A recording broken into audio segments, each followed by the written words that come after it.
Rebel soldiers find an abandoned Myanmar government position and approach with caution. They're concerned about landmines, weapons designed to kill and maim.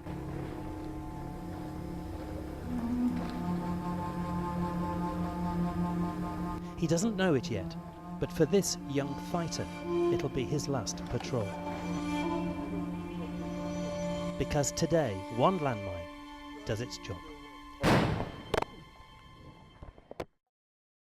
The soldier we saw has lost a foot. He'll never walk easily again. Another is badly wounded. This is an area littered with mines planted by both the military and the rebels.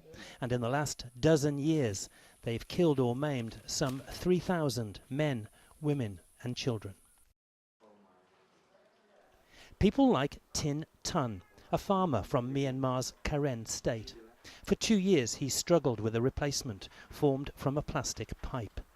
But now he's being made a prosthetic limb at this clinic just across the border in Thailand.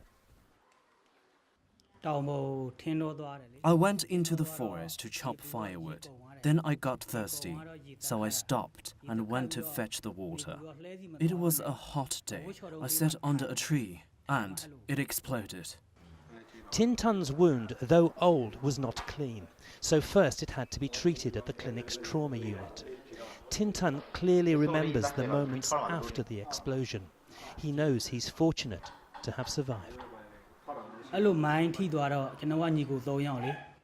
I was with my 3 brothers at the time, so I sent them to the army camp.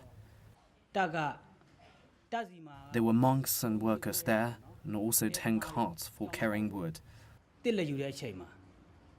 Luckily, one of the carts wasn't in use, so the soldiers let us use it to carry me to the hospital.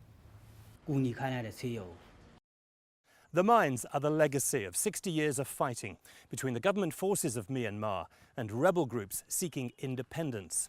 In recent months, a new era's begun, and the guns are now silent. But the unmarked landmines remain, and the dying and the maiming goes on. It's thought that just inside Myanmar, as much as 70% of the 2,000-kilometre-long border with Thailand has been sown with mines. The rebel groups claimed their communities were being repressed by the government, which led to decades of armed conflict.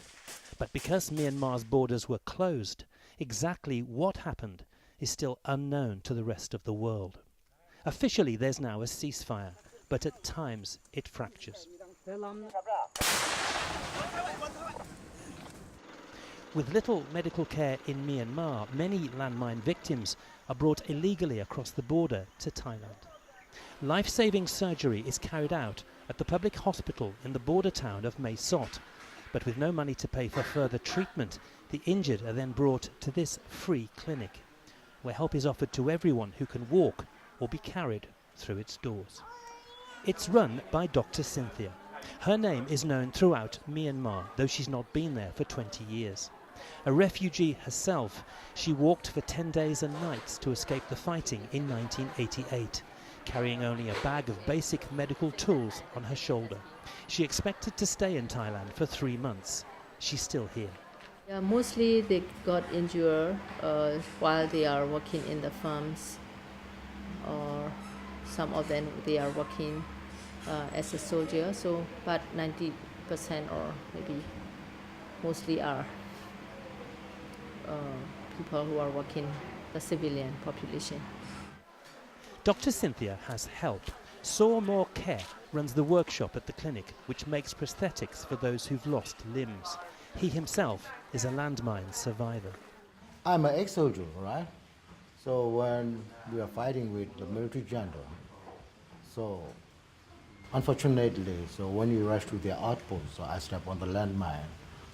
Smuggled into Thailand for treatment, Saw More Care soon recovered physically, but felt less of a man without a leg. For him, the answer was working to help other victims.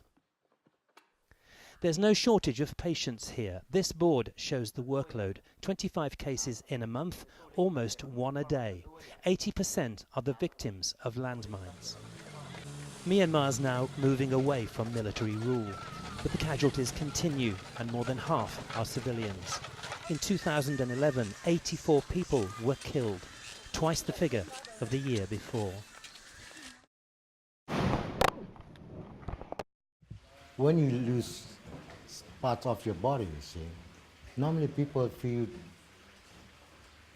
that, so you have to rely on other people or something like that. So whenever they came here, so at the beginning, so they feel like upset, unhappy.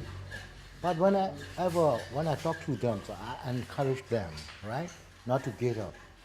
So, and I promise and I give you guarantees, we are going to make a very good one for you, and you can regain your life like before.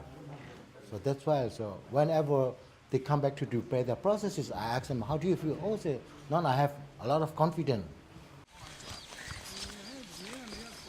It's hoped soon operations to clear the landmines can begin. Humanitarian organisations say they're ready to do the work, but first they need consent from all sides. For the victims, amputation is only the first step. The process of rehabilitation is long, both psychologically and physically. But Tin Tun knows he's among the fortunate, and after 2 weeks here at the clinic, he'll be able to go home and walk with his family as he did before. For Assignment Asia, I'm Martin Lowe on the Thai-Myanmar border.